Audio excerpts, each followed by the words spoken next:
Hello বন্ধুরা, সবাই কেমন আছো? আশা করছি সবাই খুব ভালো আছো। দেখো আমিও মোটামুটি একটু ভালো আছি। তাও বাজারে গিয়েছিলাম, এসে পুরো হাঁপাচ্ছি, এত কষ্ট হচ্ছে, শ্বাসকষ্ট আর যন্ত্রণা হচ্ছে।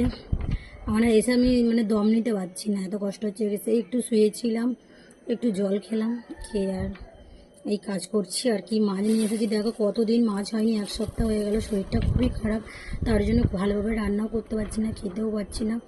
বাধ্য আজকে বাজারে গিয়ে একটু মাছ নিয়ে এসেছি। চলো দেখো কী মাছ নিয়ে এসেছি, তোমাদের সাথে একটু শেয়ার করে দিই ঝটপট। এই দেখো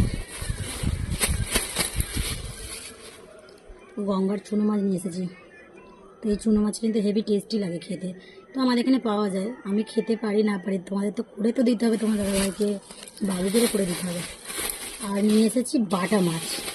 এই দেখো জ্যান্ত বাটা মাছ নিয়ে এসেছি, ছোটো ছোটো থেকে এই এরম সাইজের বাটা মাছ নিয়ে এসেছি। তো চলো টাটা।